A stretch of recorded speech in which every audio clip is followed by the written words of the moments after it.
Hello student, आज हम पढ़ेंगे आपकी पाठ्य पुस्तक मुस्कान का 16वां अध्याय, जिसका नाम है तेनाली रामन।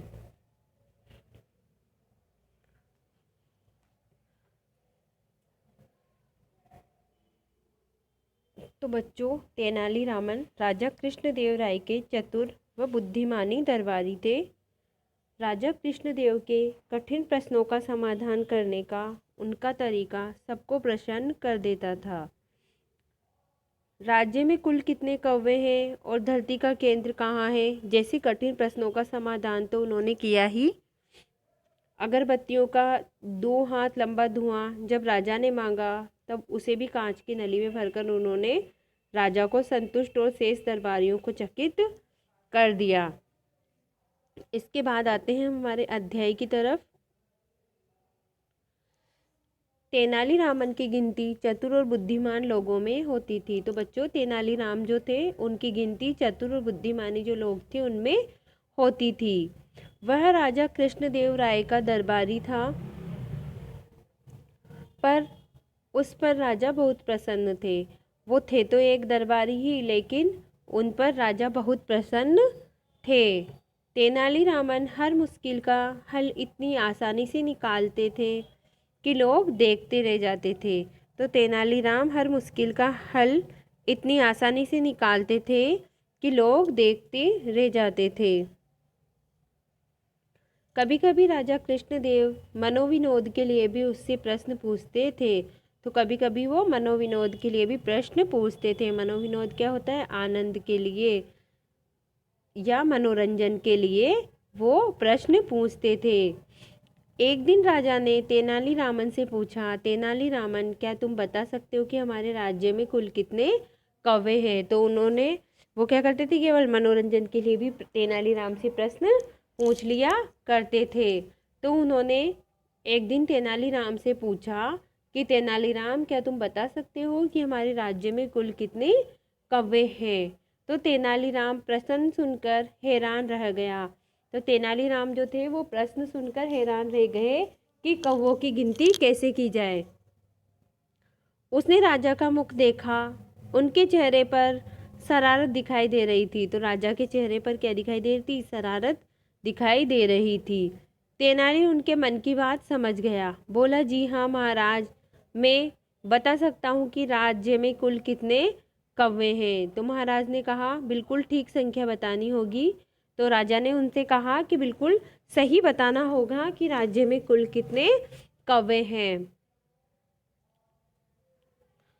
तो तेनाली बोला, बिल्कुल ठीक बताऊंगा।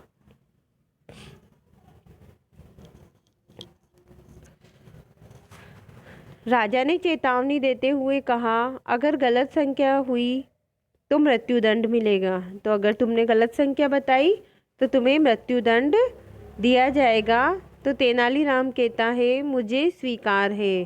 तेनालीराम इस चीज को स्वीकार करते हैं कि मुझे स्वीकार है। तुम्हें इसके लिए 2 दिन का समय दिया जाता है। तो राजा कहते हैं कि तुम्हें इस चीज के लिए 2 दिन का समय दिया जाता है। यह कहकर महाराज चले गए। तो ऐसा कहकर महाराज चले गए कि तेनालीराम, तुम्हें 2 दिन का समय दिया जाता है।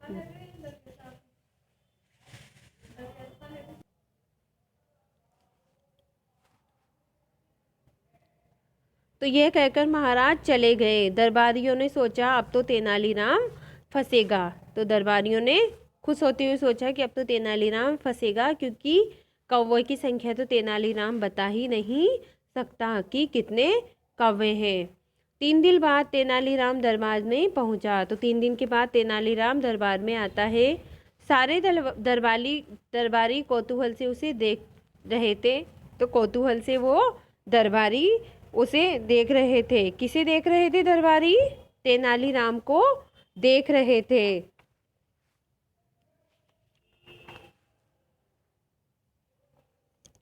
अब कौतूहल क्या होता है? कौतूहल होता है जानने की इच्छा। तो वो ये जानना चाहते थे कि तेनालीराम अब क्या करने वाला है। इसी इच्छा से वो तेनालीराम की तरफ देख रहे थे।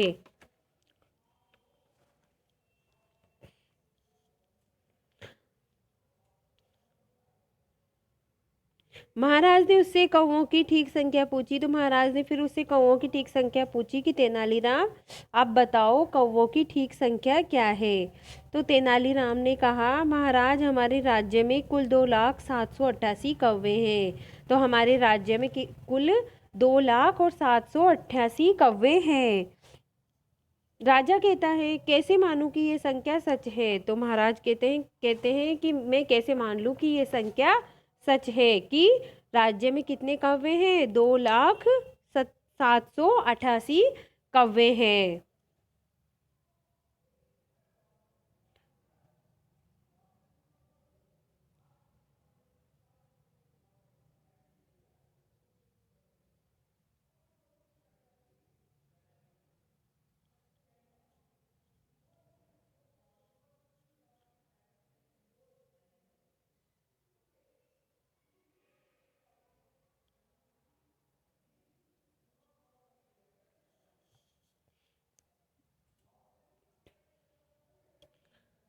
महाराज ने फिर पूछा, यदि ये संख्या कम अधिक निकली तो महाराज फिर पूछते हैं कि तुम जो संख्या बता रहे हो, यह संख्या अगर कम या अधिक निकली तो।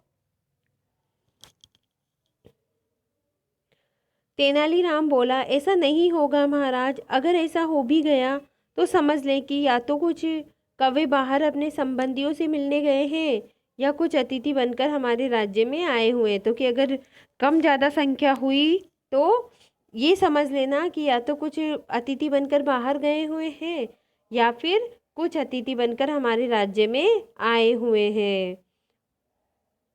और हमारे राज्य में कौवों की कुल संख्या यही है। तो वो कौवों के हिसाब से किसकी संख्या बता रहे हैं, जनता की संख्या बता रहे हैं कि हमारे राज्य में कुल कितने लोग हैं। महाराज के पास इस उत्तर को गलत सिद्ध करने का कोई तरीका नहीं बचा। दरबारी भी तेनालीराम के बुद्धिमानी का लोहा मान गए।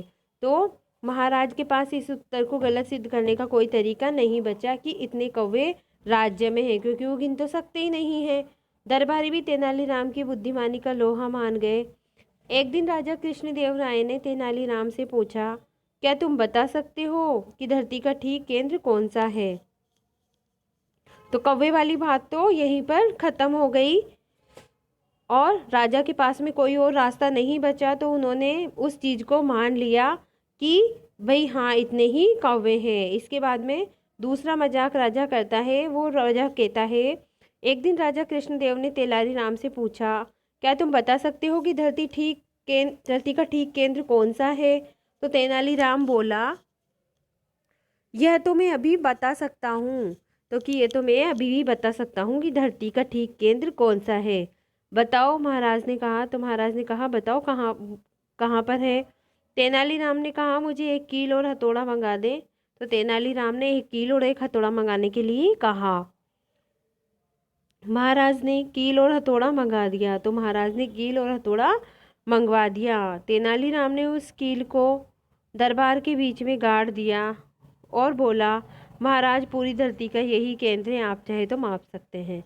तो एक कील गाड़ कर उन्होंने कह दिया कि महाराज पूरी धरती का यही केंद्र है, आप इसको नाप सकते हैं। तो धरती को कहीं से भी नापो, वो तो बढ़ती ही जाएगी।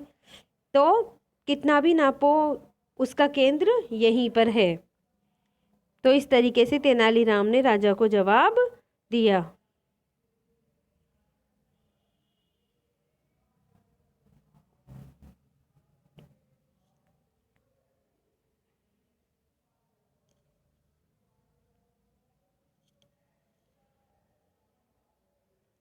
अब तेनालीराम का उत्तर देखकर महाराज और दरबारी देखते रह गए।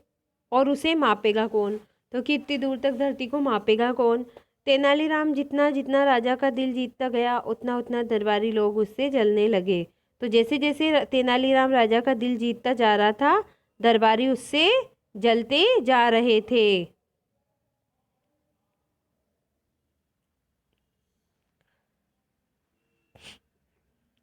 कई लोग तो महाराज को कहते थे, महाराज आपने तेनालीराम को यूं ही सर पर चढ़ा रखा है। तो वो महाराज को भड़काते थे और महाराज से कहते थे, महाराज आपने तेनालीराम को ऐसे ही सिर पर चढ़ा रखा है।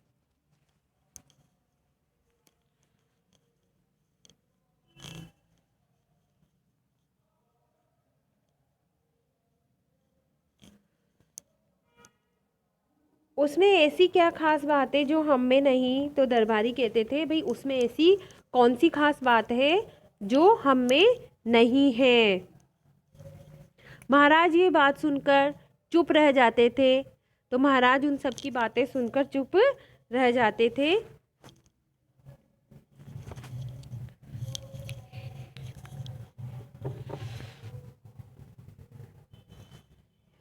एक दिन महाराज ने सोचा कि दरबारियों को तेनालीराम की योग्यता का ज्ञान कराया जाए। तो महाराज ने खुद ने सोच लिया कि इन दरबारियों को तेनालीराम की योग्यता का ज्ञान करवाना चाहिए।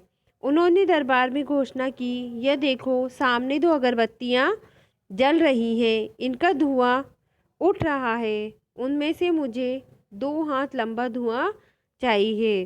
तो उन्होंने दरबार में घोषणा की, भाई 2 अगरबत्तियाँ जल रही है और मुझे इनमें से 2 हाथ लंबा धुआं चाहिए। जो दरबारी यह काम कर देगा वह तेनालीराम से अधिक बुद्धिमान माना जाएगा।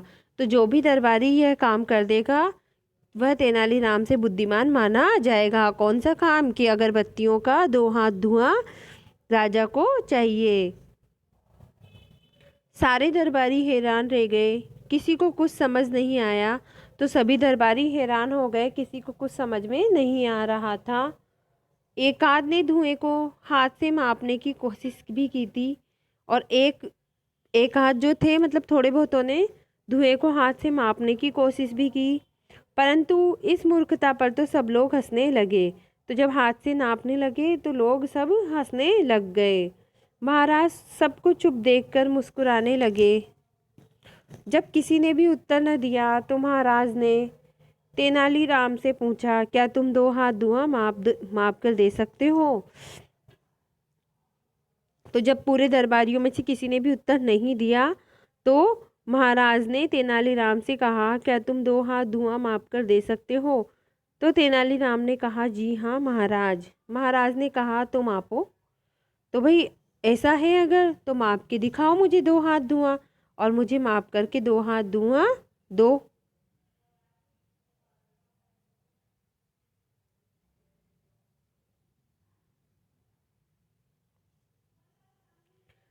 तेनालीराम ने एक सेवक के कान में कुछ कहा। तो तेनालीराम ने एक सेवक के कान में कुछ कहा। थोड़ी देर में वह सेवक 2 हाथ लंबी कांच की नली ले आया। तो वो सेवक गया और 2 हाथ लंबी कांच की एक नली लेकर आ गया। तेनालीराम ने वह नली अगरबत्ती के मुंह पर लगा दी और तेनालीराम ने क्या किया, वह जो नली थी वो अगरबत्ती के मुंह पर लगा दी। देखते ही देखते अगरबत्ती का धुआं नली में भर गया और देखते ही देखते अगरबत्ती का धुआं नली में भर गया। तेनालीराम ने दूसरी तरफ से भी नली का ढक्कन बंद कर दिया। तो तेनालीराम ने दूसरी तरफ से भी नली का ढक्कन बंद कर दिया। वह महाराज से बोला, लीजिए महाराज, माप लीजिए 2 हाथ धुआं। तो महाराज से अब वो बोलता है, नली में धुआं भर लिया उसने और दूसरी तरफ से ढक्कन बंद कर दिया और महाराज के पास आ गया, महाराज लीजिए आपका 2 हाथ धुआं माप लीजिए। तो सारे दरबारी ठगे से खड़े रह गए। महाराज कृष्णदेव ने कहा, अब तो समझ गए होंगे तुम लोग, जो काम कोई और नहीं कर सकता तेनालीराम उसे अपनी चतुराई से कर सकता है। तो जो काम कोई और नहीं कर सकता उस काम को तेनालीराम अपनी चतुराई से कर सकता है। इसके बाद शब्दार्थ है। सबसे पहला शब्द है चतुर। चतुर का अर्थ होगा चालाक। उसके बाद का शब्द है मृत्युदंड। मृत्युदंड का सब अर्थ होगा मौत की सजा। तो बच्चों मृत्युदंड का अर्थ क्या होगा? मौत की सजा। इसके बाद शब्द है आपका स्वीकार। स्वीकार शब्द का अर्थ होगा मानना। स्वीकार शब्द का अर्थ क्या होगा? मानना। इसके बाद में आपका अगला शब्द है केंद्र। केंद्र शब्द का अर्थ होगा बीच का स्थान। तो केंद्र शब्द का अर्थ होगा बीच का स्थान। मनोविनोद। तो बच्चों मनोविनोद शब्द का अर्थ होगा मनोरंजन या खुशी। इसका अर्थ मैं पहले ही बता चुकी हूँ। मनोविनोद शब्द का अर्थ होगा मनोरंजन या खुशी। इसके बाद आपका अगला शब्द है घोषणा। घोषणा शब्द का अर्थ होगा सबको खुली सूचना देना। तो घोषणा शब्द का अर्थ क्या होगा? सबको खुली सूचना देना। इसके बाद वाला आपका शब्द है चेतावनी। चेतावनी शब्द का अर्थ है सावधान करना। तो चेतावनी शब्द का अर्थ क्या होगा? सावधान करना। इसके बाद का शब्द है कौतूहल। कौतूहल शब्द का अर्थ होगा जानने की इच्छा। कौतूहल शब्द का अर्थ मैंने पहले भी बताया था आपको। कौतूहल शब्द का अर्थ होगा जानने की इच्छा। इसके बाद वाला जो शब्द है वो है ज्ञान।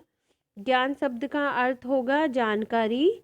तो बच्चों ज्ञान शब्द का अर्थ क्या होगा? जानकारी। आज का अध्याय यहीं समाप्त होता है। Bye student.